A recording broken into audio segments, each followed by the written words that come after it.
Lecture de la lettre aux Hébreux.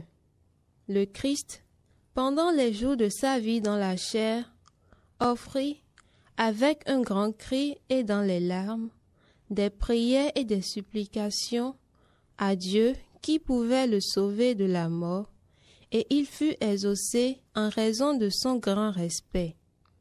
Bien qu'il soit le Fils, il apprit par ses souffrances l'obéissance, et conduit à la perfection, il est devenu pour tous ceux qui lui obéissent la cause du salut éternel.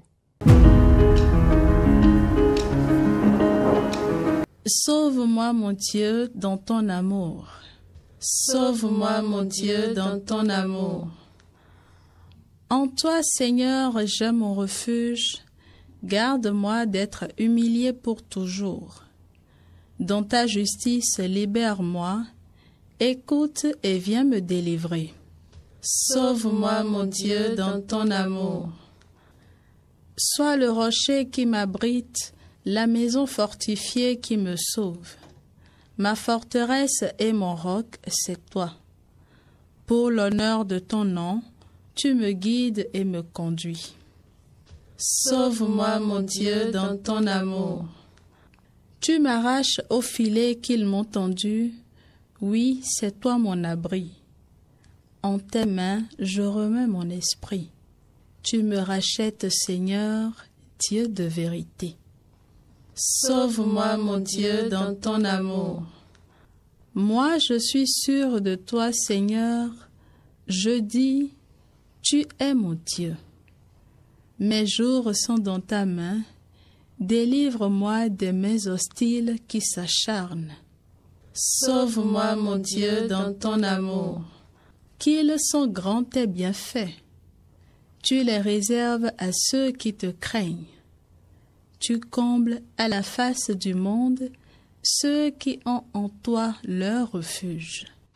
Sauve-moi, mon Dieu, dans ton amour.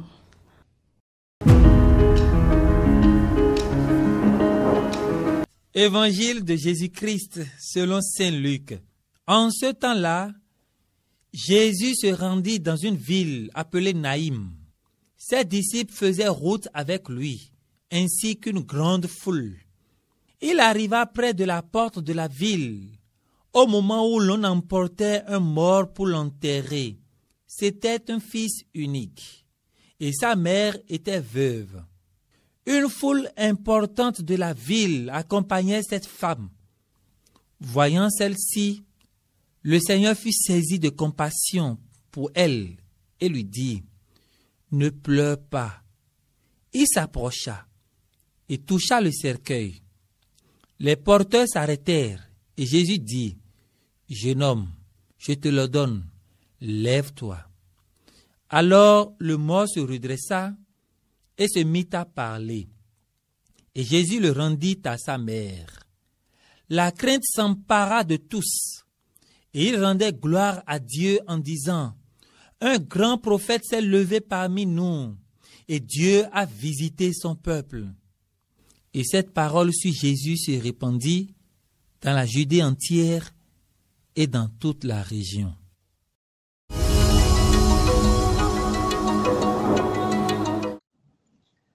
Bien-aimés frères et sœurs, la paix soit avec vous. Aujourd'hui, 15 septembre 2020, l'Église fait mémoire de Marie, Notre-Dame des Douleurs. Le lien de continuité avec la célébration d'hier, l'exaltation de la croix glorieuse, saute à l'œil. La Vierge Marie est celle qui a le plus communié intimement à la passion de Jésus, au point où elle en est inséparable. On ne déplace point le regard du Christ avant d'apercevoir sa mère. Près de la croix de Jésus se tenait sa mère. Il est vrai que ne surprend point la compassion d'une mère à la souffrance de son fils. Elle souffre même le plus souvent les douleurs du fils plus que le fils lui-même. Mais cette vérité n'est pas vérifiable pour toutes les mamans. En plus de son fond maternel hors pair, l'attitude de la Vierge Marie dans le cas typique de sa relation avec Jésus a une spécificité originale et gracieuse qui constitue pour nous un enseignement.